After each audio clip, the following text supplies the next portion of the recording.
Online ব্যবসায় জল্পনা, কল্পনা এবং স্বেচ্ছাচারী চিন্তাভাবনা আর্থিক ধ্বংসের দিকে নিয়ে যেতে পারে। সিদ্ধান্ত গ্রহণে দুর্বলতা এবং গ্রাহক ও বাজারের বাস্তবতা সম্পর্কে অজ্ঞতার দিকে পরিচালিত করে। এই জ্ঞানী ও পক্ষপাত ব্যবসাগুলিকে অকার্যকর ডিজিটাল মার্কেটিংয়ে অতিরিক্ত ব্যয় করতে পরিচালিত করতে পারে। উল্লেখযোগ্য বাজার সুযোগ হাতছাড়া করা এবং কোনো কার্যকর বাস্তবায়নে ব্যর্থ হওয়া আপনার কৌশল সম্পর্কে অবাস্তব অনুমান করতে বাধ্য করতে পারে। এই পক্ষপাতগুলি কাটিয়ে ওঠার জন্য তথ্যচালিত সিদ্ধান্তের প্রতি অঙ্গীকারবদ্ধতা প্রয়োজন। অনুমানগুলি ক্রমাগত বৈধ এবং দৃঢ় পরিকল্পনা এবং ঐতিহাসিক মানদণ্ড দ্বারা সমর্থিত হয়।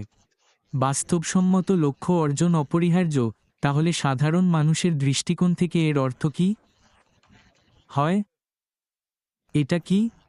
মূলত যা বলা হচ্ছে তা হলো আপনার হয়তো একটা ধারণা আছে, কিন্তু যদি তুমি মৌখিকভাবে বা প্রকাশ্যে কিছু বিষয়ে অনুমান করো, যদি আপনি এটি প্রয়োগ শুরু করেন, তাহলে এর বিপরীত প্রভাব পড়ার সম্ভাবনা রয়েছে। এটা তোমাকে আসল পুরস্কার দেবে না যা তুমি খুঁজছ, কারণ এটি কখনোই সত্যি নাও হতে পারে। এখন আমি এটিকে আরও একটু বিস্তারিতভাবে ব্যাখ্যা করি। অতীতে আমাদের সিইওরা তাদের নিজস্ব পদ্ধতিতে এমনই ছিলেন, তাই না? তিনি কিছু বিষয় নিয়ে অনুমান করেছিলেন, কারণ তাদের দল বলেছিল এটা কাজ করবে। এই তারিখের মধ্যে এটি প্রস্তুত হবে, সেই তারিখের মধ্যে এটি প্রস্তুত হবে, এবং এটি কখনোই বাস্তবায়িত হয়নি। এখন এটা কি তাদের দোষ ছিল? না, এটা তাদের দোষ ছিল না, এটা ছিল তাদের দেওয়া তথ্য। কিন্তু কিছু বিষয় নিয়ে এই ধরনের জল্পনা এবং ইচ্ছাকৃত চিন্তাভাবনা ভুল বার্তা দেয়। এবার সে অবশ্যই আরও সতর্ক। এখন তাদের দলের কাছ থেকে তথ্যভিত্তিক সিদ্ধান্তের প্রয়োজন। তাদের এখন কেবল অনুমান করার পরিবর্তে নিশ্চিতকরণের প্রয়োজন, এবং বাস্তবসম্মত লক্ষ্য তৈরি করুন যা কারিগরি দল যা বলছে তা তাদের সুনির্দিষ্ট পরিকল্পনার মাধ্যমে সমর্থন করুন, যাতে তারা ঠিক বুঝতে পারে যে তারা কোথায় দাঁড়িয়ে আছে। সেই জন্যই তারা বলেছে, আমরা তখন তোমাকে বলবো এটা প্রস্তুত হবে। সে বলল, যখন আমি তোমাকে বলবো এটা প্রস্তুত, ততক্ষণে আমরা ভবিষ্যতে 3 জন।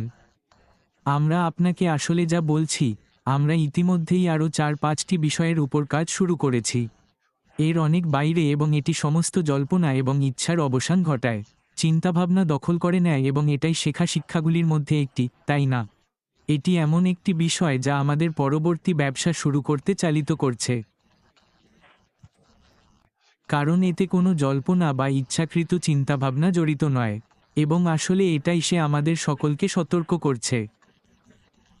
তিনি আমাদের সতর্ক করছেন যে পরবর্তীতে কি ঘটতে চলেছে। এই নিয়ে জল্পনা করার কোন প্রয়োজন নেই। আমাদের সেখানে কি হবে তা নিয়ে ভাবার দরকার নেই। আমাদের কি থাকবে এবং বাকি সবকিছু কি হবে, কেন? কারণ কেউ জানে না। এটা একেবারে নতুন হবে। এটা এমন কিছু হতে চলেছে যা আমরা জানি না, যা আমরা আসলে আশা করি না। আমরা যা ভেবেছিলাম তার থেকে এটা অনেক আলাদা হতে চলেছে। তাই এটা নিয়ে জল্পনা করার কোন প্রয়োজন নেই। এটা অবশ্যই ঘটবে এমনটা ভাবার দরকার নেই। অথবা এটা এরকমই হবে, অথবা আমাদের মতো লোকদের জিজ্ঞাসা করা হবে যে এটা সেখানে থাকবে কিনা। সে কি সেখানে থাকবে? এটা সবই ইচ্ছাকৃত চিন্তাভাবনা এবং জল্পনা। আমাদের এখন এগিয়ে যাওয়ার কোন জায়গা নেই। আমরা খুব সহজ পরিভাষা ব্যবহার করি, তথ্য। আসুন আমরা সহজ এবং সোজা জিনিসের উপর নির্ভর করি। এই ভিত্তির উপর ভিত্তি করেই আমরা এখন থেকে কাজ করব। যদি আমাদের সিইও কিছু বলে থাকে, তাহলে আমরা এটা নিয়ে কথা বলতে পারি। যদি তিনি আমাদের কিছু বিষয় নিয়ে কথা বলার অনুমতি দেন, তাহলে আমরা তা করব। কিন্তু একটা জিনিস আমরা করব না, তা হলো পরবর্তীতে কি হতে পারে তা নিয়ে ভাবা। এই নিয়ে জল্পনা করছি, কিন্তু এর মানে এই নয় যে ব্যবসার জন্য কোন জিনিস ভালো বা খারাপ তা দেখা বন্ধ করে দেই। গত 5 মাস ধরে আমি এটাই করছি, জিনিসগুলিকে সামনে এনেছি, যাতে তুমি এই কথাগুলো আরও একটু বুঝতে পারো। ব্যবসায়ের উপর এগুলোর কী প্রভাব পড়ে এবং আমরা আমাদের পক্ষ থেকে কি করতে পারি। এর মাধ্যমে ব্যবসার ক্ষতি কমানো যায়। আমাদের ভূমিকা পালন করতে হবে। আমাদের সিইওকে সমর্থন করা আমাদের জন্য সমানভাবে গুরুত্বপূর্ণ। তাদের পিছনে দাঁড়াও। তাদের সাথে তাল মিলিয়ে চলুন এবং এরই একটি অংশ হলো আমরা আসলে চাই। আর তারা আমাদের যা করতে বলছে তা করো। এটা সত্যিই এত সহজ, তাই না? জানো, আমরা যখন বাজারে থাকি না, তখন তাদের কথার বিরুদ্ধে যাওয়ার কোন মানে হয় না। যদি তাই হয়, তাহলে আমরা এখানে কেন? তারা আমাদের যা করতে বলবে, আমাদের তাই করতে হবে, যাতে এটি তাদের সঠিক সিদ্ধান্ত, পছন্দ, পরিকল্পনা নিতে সাহায্য করে। অগ্রগতি এবং ব্যবসার জন্য এমন সিদ্ধান্ত নেওয়ার ক্ষেত্রে যা শেষ পর্যন্ত আমাদের সকলের জন্য উপকারী। কিভাবে জল্পনা এবং ইচ্ছাকৃত চিন্তাভাবনা একটি অনলাইন ব্যবসার ক্ষতি করতে পারে। স্টার্টআপ ব্যবসার জন্য আর্থিক অপচয়, ডিজিটাল মার্কেটিংয়ে অতিরিক্ত ব্যয়। আপনি এমন প্রচারের জন্য অর্থ প্রদান করে এটি করতে পারেন যা প্রকৃত ফলাফলের উপর কোন প্রভাব ফেলে না, গ্রাহকের আচরণ সম্পর্কে অবদান রাখে না বা ভিত্তিহীন অনুমান করে না, যার ফলে বিজ্ঞাপনের বাজেট নষ্ট হয়, ফলে তথ্য। সেই একই শব্দ আবার এত গুরুত্বপূর্ণ।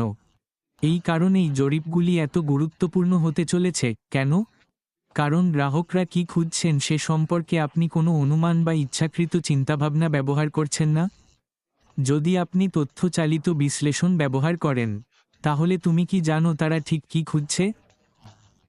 তুমি কি জানো তারা পৃথিবীর ঠিক কোন অংশে আছে? তুমি কি জানো ওরা কখন তাদের কম্পিউটারের দিকে তাকায়? তুমি কি জানো তার বয়স কত? তুমি জানো দিনের কোন সময়ে তারা অন্যদের তুলনায় কিছু কেনার সম্ভাবনা বেশি থাকে? ক্ষতিকারক হতে পারে এবং এটি একটি ব্যবসার আর্থিক স্বাস্থ্যের জন্য অত্যন্ত গুরুত্বপূর্ণ। উপকারী হবে কারণ তারা তখন সেই তথ্য খুব নির্দিষ্ট উপায়ে ব্যবহার করতে পারবে। বিজ্ঞাপনগুলি দ্বারা প্রভাবিত হওয়ার সম্ভাবনা সবচেয়ে বেশি এমন দর্শকদের লক্ষ্য করার জন্য ব্যবহার করা যেতে পারে।